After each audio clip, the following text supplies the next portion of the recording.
Querido Dios que moras en los cielos, háblanos a través de tu palabra. Permite que podamos sacar lecciones espirituales que nos puedan ayudar en estos tiempos tan difíciles. En el nombre de Jesús, amén.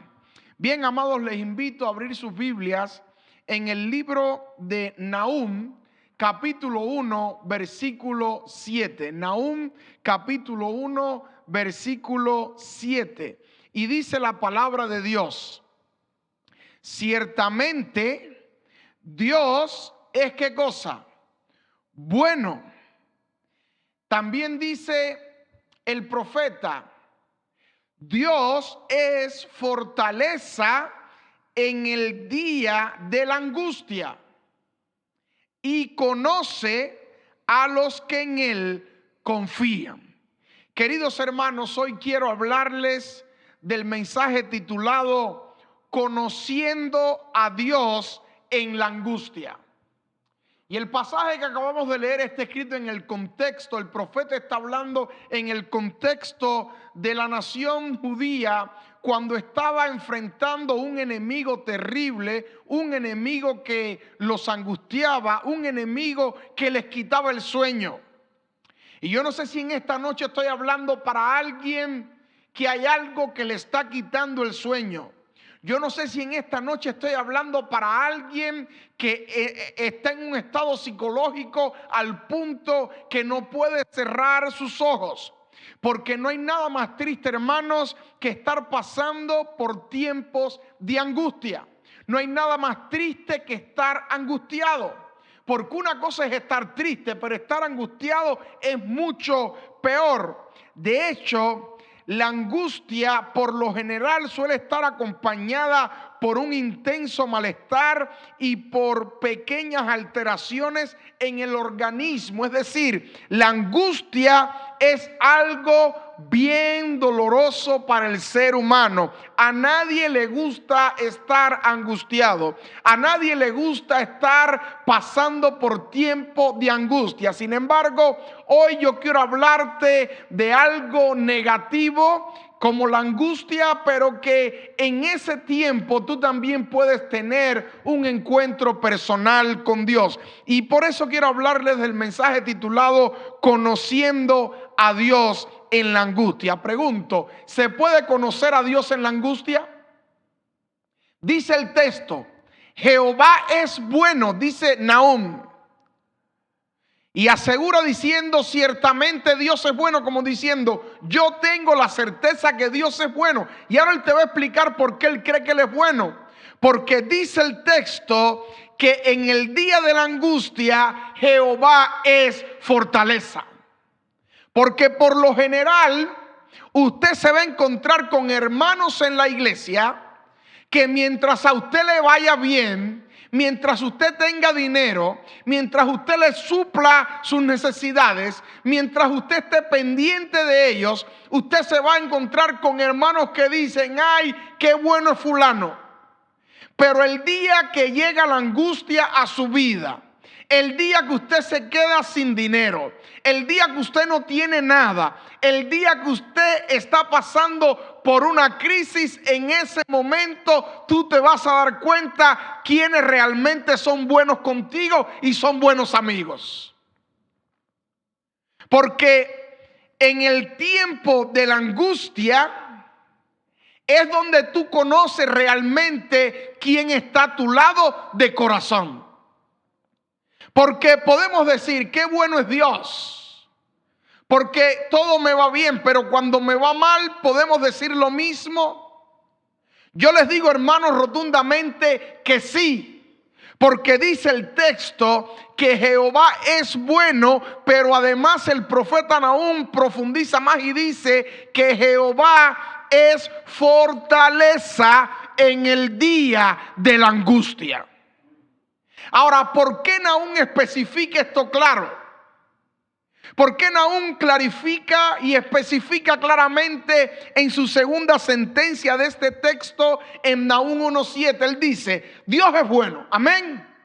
Pero no es bueno porque sí, porque qué bueno es Dios. No, él está dando un argumento poderosísimo de por qué Jehová es bueno. ¿Sabes por qué Jehová es bueno? Porque Jehová es un Dios que cuando todo el mundo sale, cuando todo el mundo te abandona, cuando nadie quiere saber de ti, cuando la gente te desprecia por haber pecado, cuando todo el mundo sale de tu vida, entonces en ese momento difícil Jehová llega, te llena, te ayuda, te consuela, te levanta y te hace heredero del reino de los cielos.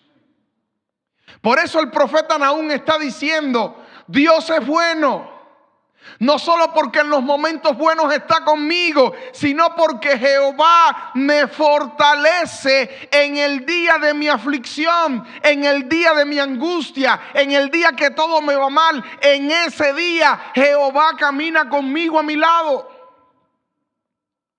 Por eso, para poder conocer a Dios muchas veces, y lo hemos predicado mucho durante toda esta pandemia, tiene que llegar la angustia. Y yo no sé tú, pero si hay un tiempo en mi vida donde yo he conocido a Dios de cerca, es en este tiempo de pandemia.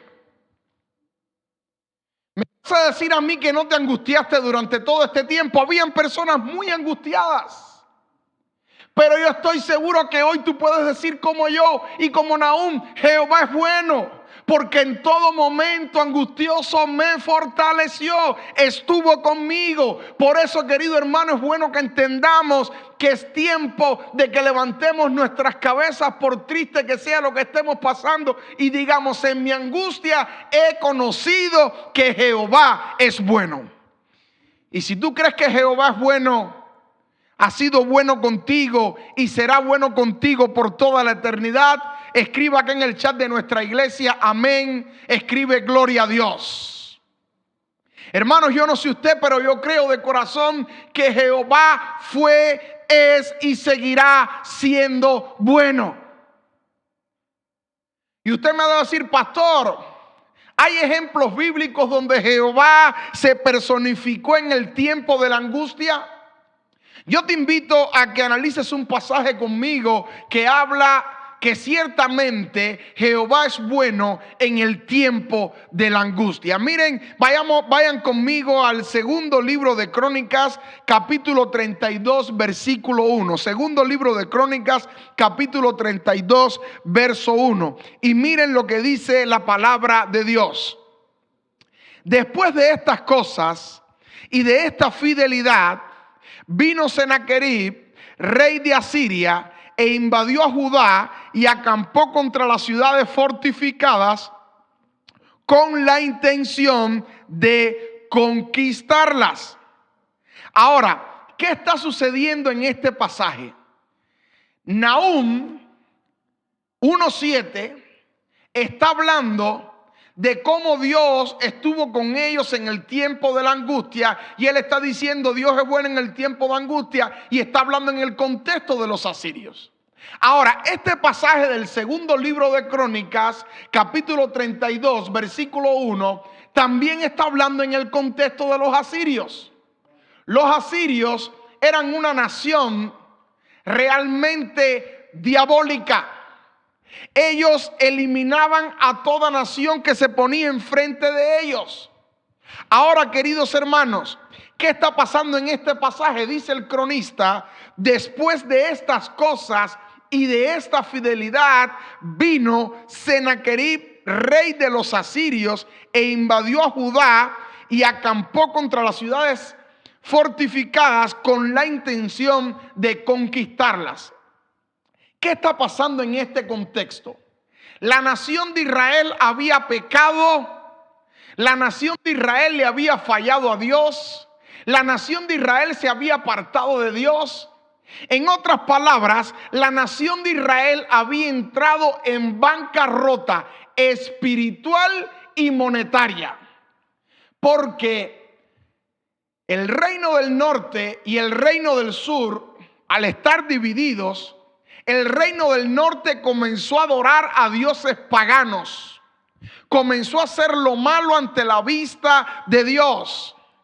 Y producto de esto, los asirios vinieron y arrasaron con las 10 tribus del norte. Solamente de la nación de Israel, del pueblo remanente que Dios había llamado, quedaban 2 tribus, las cuales vivían en el reino del sur. Y en el contexto que está hablando acá el cronista en el capítulo 32 del segundo libro de Crónicas, en el contexto que él está hablando, solamente queda una ciudad donde está el remanente de Dios. Y allí estaba el remanente de Dios pagando tributo de sus bolsillos a un Dios pagano, a un rey pagano. ¿Te imaginas una nación completamente destruida, quedando solo un grupito de esta nación en una ciudad? Allí se encontraba el rey Ezequías. Y el poquitico dinero que entraba en la ciudad, tenían que utilizarlo para pagarle al rey de Asiria, al rey Senaquerib. ¿Te imaginas en qué momento tan difícil estaba viviendo la nación de Israel? Estaba viviendo los peores momentos de su vida. ¿Entienden por qué Nahum estaba diciendo que Dios es bueno en el tiempo de la angustia? La nación de Israel estaba pasando por uno de los peores momentos de su vida. Y en ese momento difícil, tenemos que entender que en ese momento de crisis, en ese momento de angustia, tenemos que recordar que Dios es bueno, porque es en ese momento donde Jehová muestra su gloria, donde Jehová muestra su poder, donde Jehová se aparece, donde Jehová pelea por sus hijos. Y usted dirá, pastor, ¿por qué tanta angustia con los sirios? Hermanos, miren. Ezequías dijo, me cansé, voy a confiar en Dios. En este tiempo de angustia, pueblo mío, vamos a acercarnos a Dios. Y el rey Ezequías dijo, yo voy a confiar en Jehová. Y cuando el rey Ezequías decide confiar en Jehová, sucede lo siguiente. Senaquerib, el rey de Siria, decide venir e invadir la nación de Israel. Y para que entiendas lo que está pasando, la nación más poderosa del mundo, que eran los asirios, decide venir y concentrarse y atacar a Jerusalén. Ahora, querido hermano, imagínate la escena. Una nación poderosísima contra un pueblo que se habían ido 10 tribus, quedaban 2 y no tenían muchos recursos monetarios en el bolsillo porque tenían que pagarle impuestos a la misma nación que los iba a venir a invadir. Pregunto, ¿había alguna esperanza para el pueblo de Dios? Ninguna. Y entonces Ezequías dice, por fe yo voy a confiar en Dios. Yo sé que van a venir tiempos angustiosos, pero Ezequías también creía lo que creía Nahum, que Dios es bueno y es fortaleza en el día de la angustia.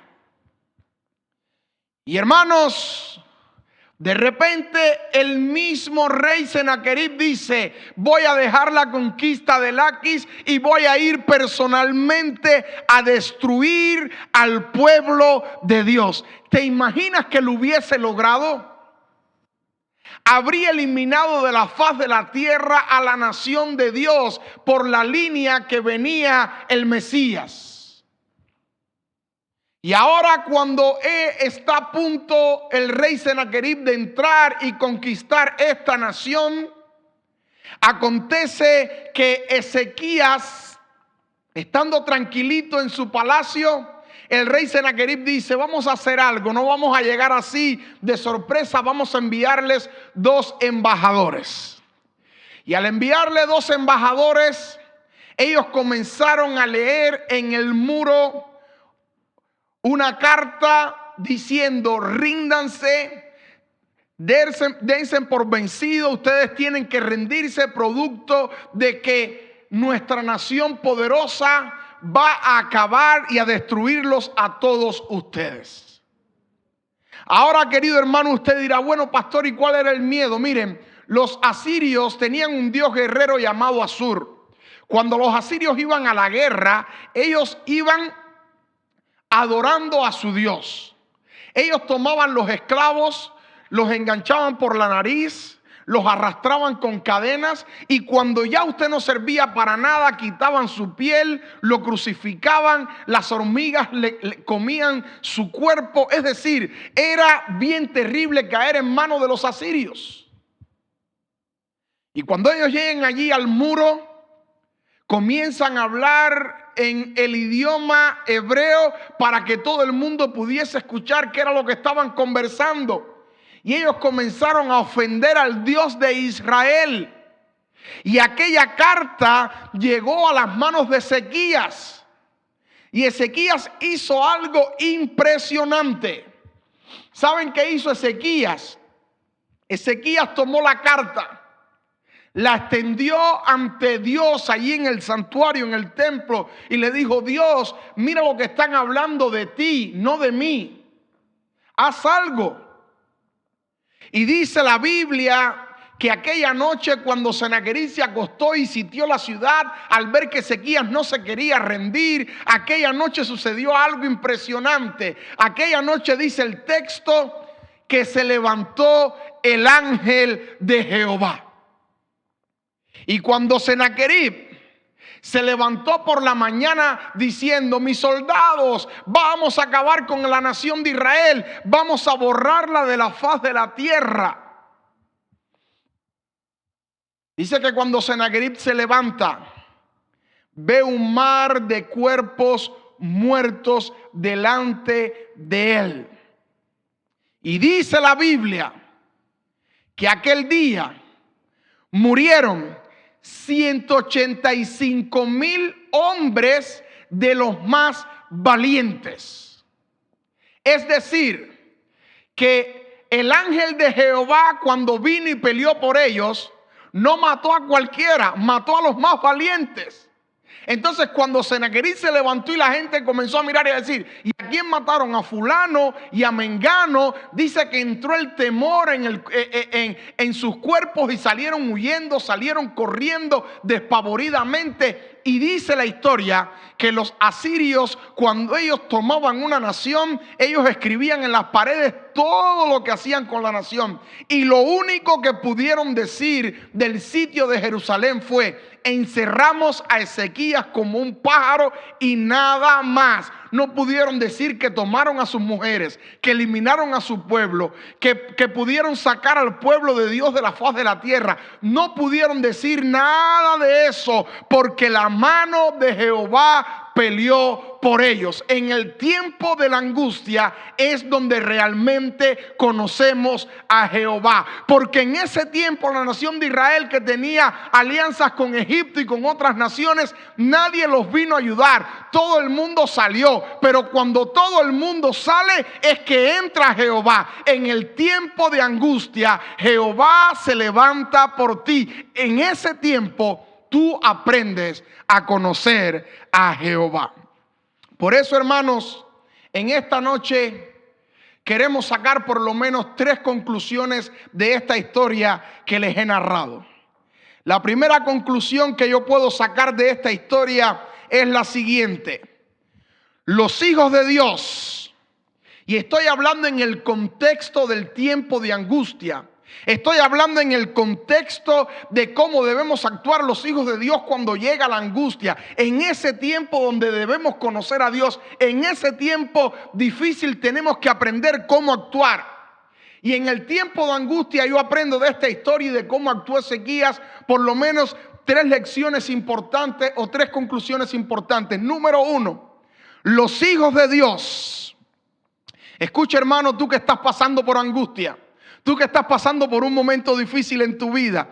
Número 1, los hijos de Dios deben callar ante las ofensas y deben dejar que Dios actúe. Repito, cuando estés pasando por un momento de angustia, el enemigo te esté angustiando, alguien te está angustiando, a alguien el diablo está usando para que te angustie, ¿qué es lo primero que tú debes hacer? Lo que hizo Ezequías. Los hijos de Dios deben callar ante las ofensas y deben dejar que Dios actúe. Como pastor, miren, cuando el rey Senaquerí comienza a atacar con insultos a Ezequías y al Dios de Ezequías, en ese momento Ezequías estaba angustiado. Él podía haber hablado cualquier cosa, pero Ezequías decidió callar. Él simplemente presentó su problema ante Dios. Él le dijo: Señor, se están metiendo contigo, no conmigo. Y querido hermano, si alguien te está angustiando, si alguien te está hostigando, si alguien te está llevando al punto de tú estar angustiado, estar pensando, estar amargado, no le des ese gusto al diablo ni a la persona que el diablo está usando. Cállate, déjale ese problema a Dios, cállate ante las ofensas y deja que Dios actúe. ¿Quieres un ejemplo más lindo que la mujer tomada en el mismo acto de adulterio? Le estaban angustiando. Dice que la agarraron en el mismo acto, y no hay nada más angustiante que te agarren en el acto y al momento estén la gente con las piedras en la mano para apedrearte. Aquella mujer podía haber comenzado a hablar y a justificarse y a decir, pero esa mujer decidió callarse, y como se calló, Jehová actuó. Los hijos de Dios debemos aprender en el tiempo de angustia, de dificultad y de crisis a callarnos. Porque solamente cuando nos callamos y dejamos todo en las manos de Dios, vemos a Dios actuar a nuestro favor. Alabado sea el nombre de Dios. En segundo lugar, cuando el enemigo te angustie, debes orar y debes ayunar. Dice el texto y la historia bíblica que Ezequías se vistió de saco, se quitó la ropa colorida de rey y fue y se postró a orar y ayunar ante Dios.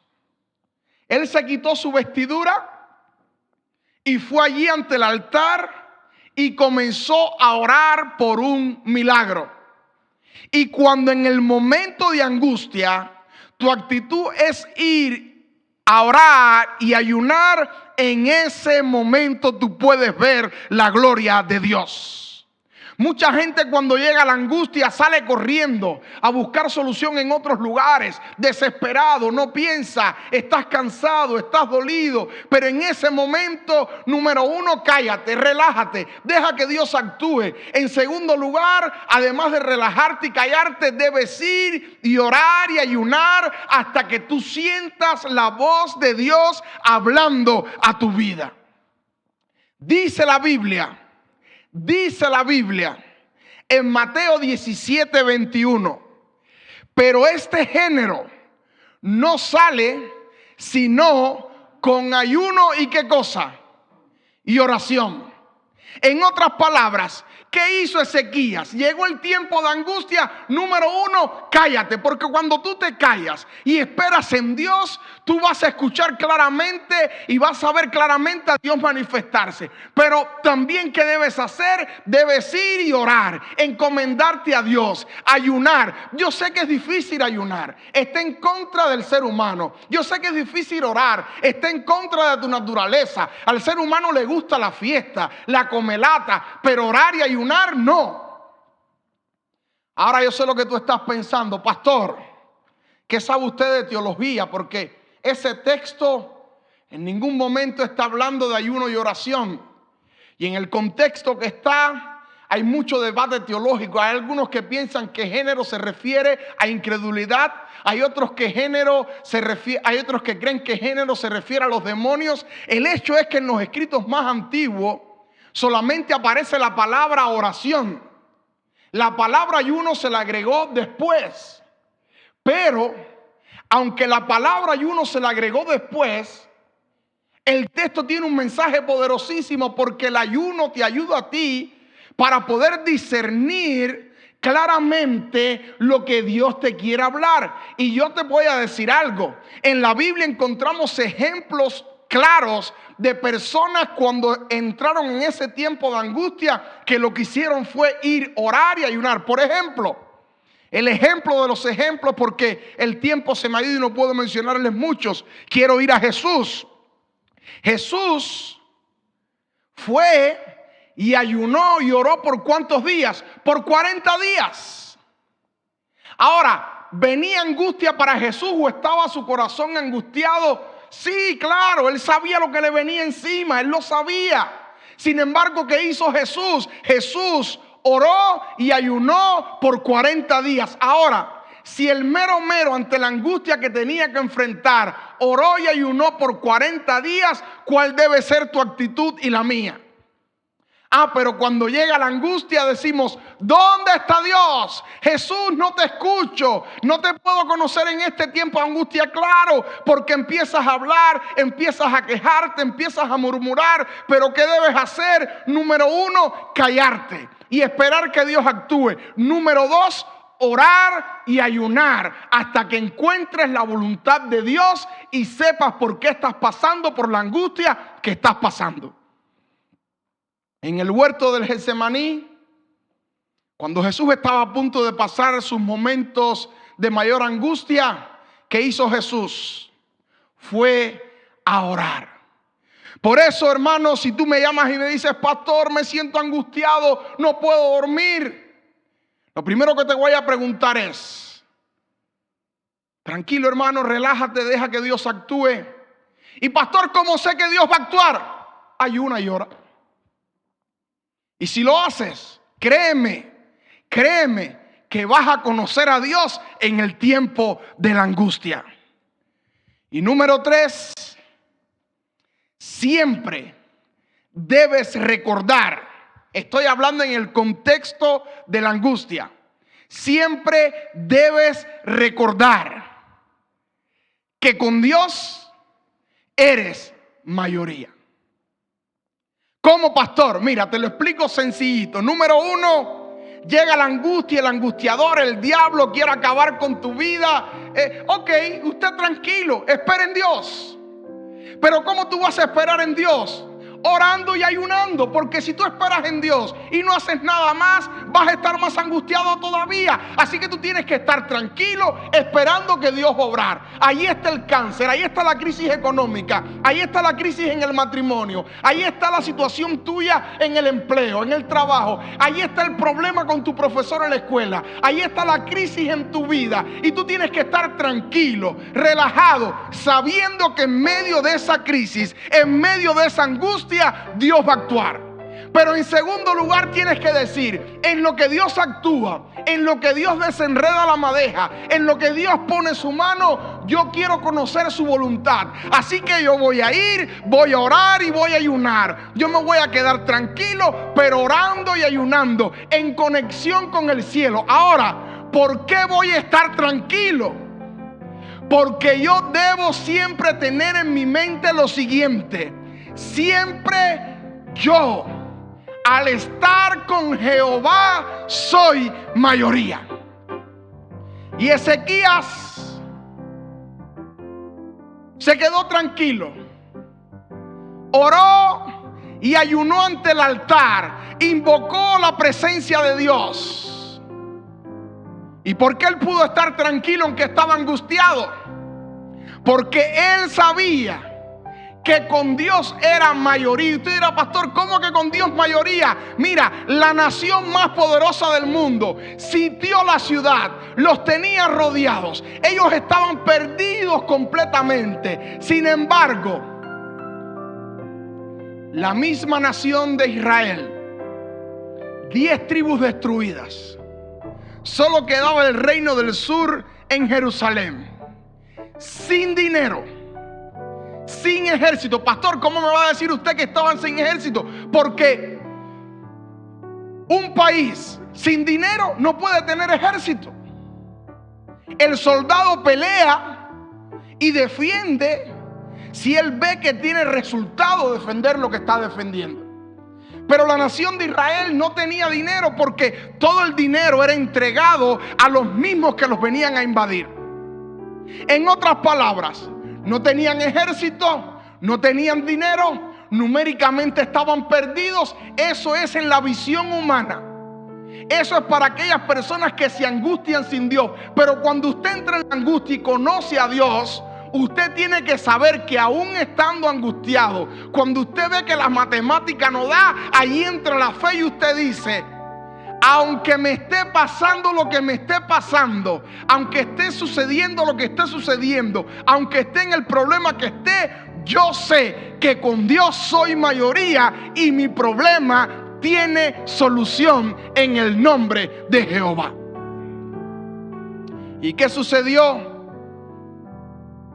El ángel de Jehová se levantó y mató a 185,000 hombres de los más valientes.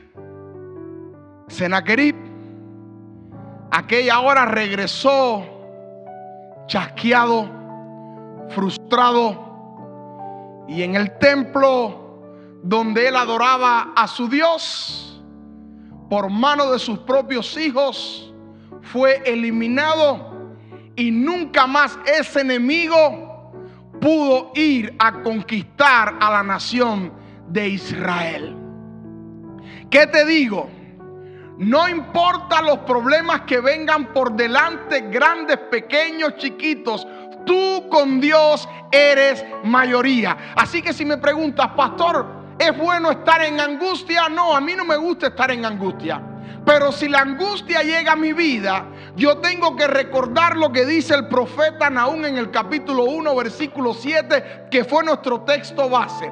Ciertamente Dios es bueno. Ahora, ¿por qué es bueno? Porque Dios es fortaleza en el tiempo de la angustia. ¿Y cómo yo me voy a fortalecer con Dios en el tiempo de la angustia? Estando tranquilo, relajado, esperando que Dios actúe. En segundo lugar, orando y ayunando. Y en tercer lugar, sabiendo que en todo momento por la fe, si Dios está conmigo, yo soy mayoría. Porque si Dios, que es bueno, es con nosotros, ¿quién contra nosotros?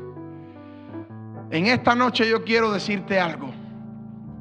Vale la pena en el tiempo de la angustia confiar en nuestro Dios. Oramos. Querido Dios que moras en los cielos, gracias, muchas gracias, porque cuando llega la angustia podemos conocerte. Permite, Padre, que podemos en el tiempo de angustia estar tranquilos, esperando que tú obres, que tú actúes. En segundo lugar, permítenos, Señor, en vez de buscar otros recursos, que oremos y ayunemos hasta que sepamos tu voluntad. Y en tercer lugar, que entendamos que si tú estás con nosotros somos mayoría y que nada ni nadie nos puede tocar. El diablo puede intentar angustiarnos, pero no va a poder tocarnos ni hacernos nada, porque con nosotros está Jehová de los ejércitos. Padre, si alguna persona en este momento está pasando por algún tiempo de angustia, permite que ponga toda su confianza en ti y que pueda salir de este tiempo de angustia en vez de chasqueado, llorando, abandonando la fe, la iglesia, abandonándote a ti que diste tu vida por él en el Calvario. Que de este tiempo de angustia salga más fortalecido, porque puede entender que si Dios es con nosotros, ¿quién contra nosotros? Bendícenos en esta noche, Dios, en el nombre de Jesús.